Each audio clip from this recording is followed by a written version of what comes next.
Depuis 2015, la France est devenue l'un des principaux pays d'accueil des réfugiés afghans, dans le sillage de la crise syrienne, des politiques de fermeture au nord de l'Europe et de l'effondrement du régime afghan. Avec plus de 100 000 Afghans présents en 2024, cette migration s'est imposée comme un phénomène massif, récent, inattendu par son ampleur. Ce mouvement est favorisé par un dispositif français d'asile relativement protecteur. En 2024, plus de 70% des Afghans ayant déposé une demande se sont vus accorder un statut de protection internationale, réfugié ou protection subsidiaire, contre moins de 40% dans certains pays européens. Ces écarts de reconnaissance encouragent les mouvements secondaires. Des personnes déboutées dans d'autres pays de l'Union européenne viennent demander l'asile en France. Mais cette dynamique révèle de nombreuses fragilités. Les arrivants sont majoritairement jeunes, masculins, peu scolarisés, souvent en difficulté d'apprentissage linguistique et d'insertion professionnelle.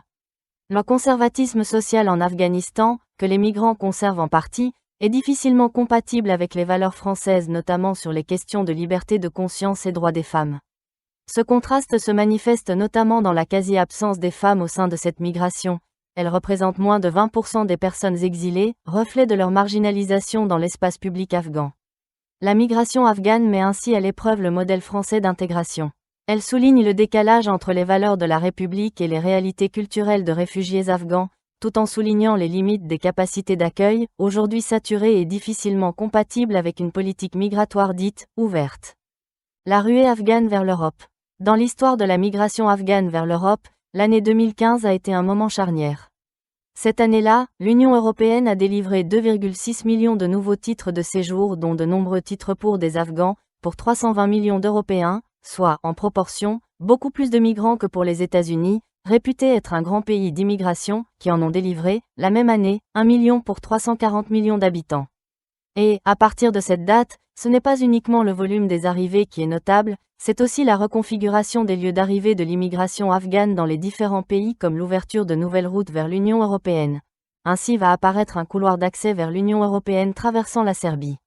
Il va être emprunté par plusieurs centaines de milliers de demandeurs d'asile, issus principalement du Moyen-Orient et d'Asie méridionale. Les Afghans vont s'y engouffrer.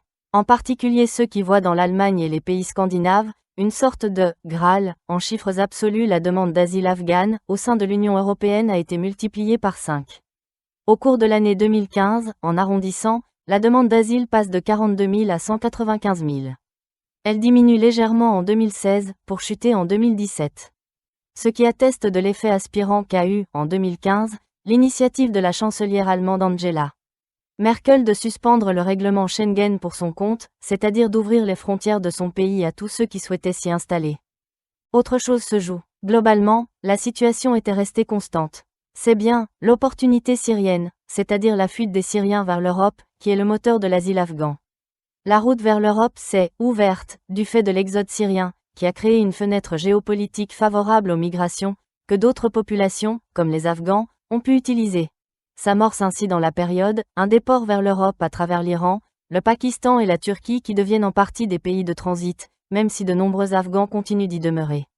On quitte ces pays dès que l'on peut, pour atteindre l'Europe occidentale ou septentrionale.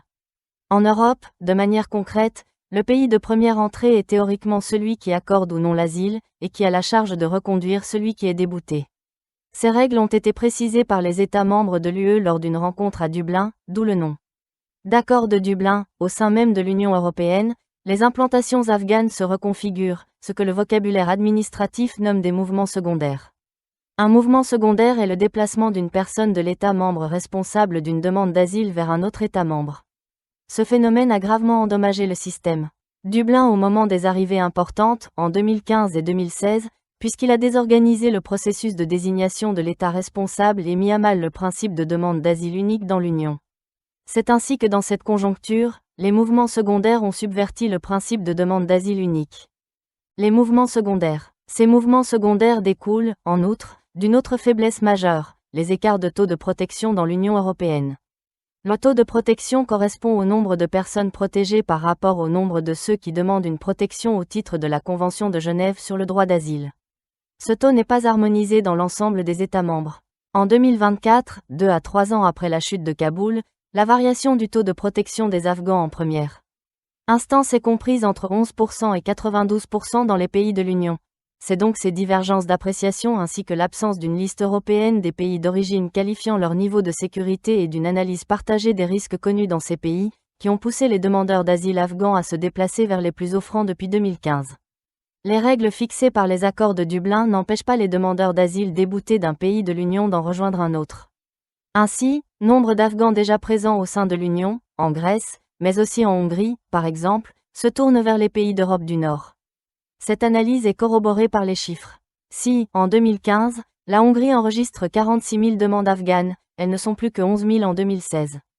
Cette diminution s'explique également par la décision de fermeture de la frontière hungaro-serbe et hungaro-croate par les autorités hongroises alors que dans le même temps s'ouvrent les frontières austro-hongroises et germano-autrichiennes. Les Afghans présents en Hongrie peuvent alors quitter le pays par le nord. Cette fermeture des frontières méridionales de la Hongrie entraîne une progression des passages par la Croatie. Alors que les demandes d'asile dans ce pays étaient presque inexistantes en 2015, elles vont atteindre 700 en 2016. Cependant, ces demandes ne signifient pas un renoncement à poursuivre le chemin plus à l'ouest et au nord, et par la Slovénie. À partir de 2016, ce pays enregistre aussi quelques centaines de demandes. Mais c'est bien à l'ouest et au nord que le phénomène est particulièrement notable.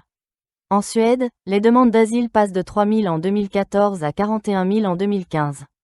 Face à cet afflux massif, le pays réagit rapidement en adoptant des politiques de fermeture. Il restreint les droits des demandeurs d'asile, limite les reconnaissances du besoin de protection, et intensifie les expulsions des personnes déboutées. Contrôle aux frontières, réduction des droits liés au statut de réfugié, baisse des taux de protection des demandeurs d'asile afghans, mise en œuvre d'expulsions vers Kaboul, autant de mesures qui visent à détourner la demande afghane d'asile. L'effet dissuasif est notable dès 2016, la Suède n'enregistre plus que 3 000 demandes afghanes, ce qui confirme qu'il y a bien un rapport entre une politique d'accueil ou de fermeture interne et le nombre d'arrivées. Il en va de même pour le Danemark. Ce pays enregistre, en 2015, environ 21 000 demandes d'asile. Si elles sont majoritairement syriennes, dans le flux se présentent 3 500 Afghans. Dès 2019, une politique dite « zéro réfugié » est mise en place par les autorités danoises, le pays n'étant pas signataire des conventions de Dublin. En 2020, le Danemark n'enregistre plus que 1500 demandes d'asile, 860 en 2024. Les Afghans ont quasiment disparu. La Norvège et la Finlande connaissent des évolutions analogues. La politique de fermeture des pays du nord de l'Europe provoque un déport vers l'Europe occidentale. Non seulement les nouveaux entrants dans l'espace Schengen ne se précipitent plus vers les pays scandinaves, mais c'est aussi l'Allemagne qui devient moins attractive. Après le « Wir schaffen das », qui avait fait de l'Allemagne la première destination des Afghans, les demandes d'asile afghanes décroissent. De 127 000 en 2016, elles ne sont plus que 18 000 dès 2017. La France, pays de l'asile afghan. Dans ce contexte, après l'Allemagne, la France est destinataire depuis 2015 de mouvements secondaires afghans, alors que jusque-là, l'Hexagone était essentiellement considéré comme un pays de transit, en particulier vers la Grande-Bretagne, d'où la forte présence des Afghans à Calais, à partir de 2016, avant le démantèlement du campement de la Lande de Calais. Cette attractivité du Royaume-Uni s'explique par ses liens historiques avec l'Afghanistan. L'Office for National Statistics, ONS, estime qu'il y avait 79 000 personnes nées en Afghanistan vivant au Royaume-Uni en 2019. Ce chiffre est passé à 85 693 lors du recensement de 2021 pour l'Angleterre et le pays de Galles à 116 167 en 2024. En 2024, près de 8 500 Afghans y ont demandé l'asile, soit quasiment 8% du total. Les Afghans sont depuis 2015, la nationalité la plus représentée parmi les arrivées par « small boats ».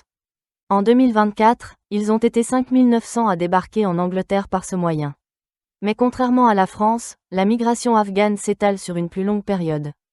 Entre 1994 et 2006, environ 36 000 Afghans ont demandé l'asile au Royaume-Uni. Les demandes d'asile afghanes en France ne dépassaient pas 472 en 2014.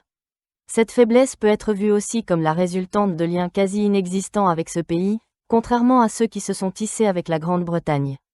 Même s'il a existé à partir des années 1920, une coopération dans le domaine archéologique, le lien tangible, et le plus récent, avec la France a été la participation de notre pays à la coalition militaire entre 2001 et 2012. Or, contre toute attente, à partir de 2015 la demande d'asile afghane devient exponentielle. En 2015 sont enregistrées 2200 demandes. En 2016 un peu moins de 6000 demandes, 5 989. On comptait en 2023, 17 550 premières demandes dont 812 mineurs non accompagnés, MNA, contre 9 455 en 2018. Ceci représentait en 2023, 61% du total des MN ayant déposé une demande d'asile. Les Afghans sont en tête des nationalités demandant l'asile en France. Ils sont encore plus de 13 000 à avoir déposé une demande en 2024, n'étant dépassés en nombre que par les demandes exceptionnelles formulées par les Ukrainiens, qui occupent désormais la première place parmi les primo-demandeurs. Nationalité d'origine des premières demandes d'asile en France en 2023. Afghane 16 550. Guinéenne 10 512. Turque 9 806. Bangladesh 9 563. Ivoirienne 9 562. Congolaise 8 813. Géorgienne 6 121. Soudanaise 5 617. Russe 4 158. Sri Lankaise 3 564. Toutes nationalités 145 160. Part des 10 nationalités 58,1% demandeurs sources. Les demandes d'asile, ministère de l'Intérieur, 4 février 2025.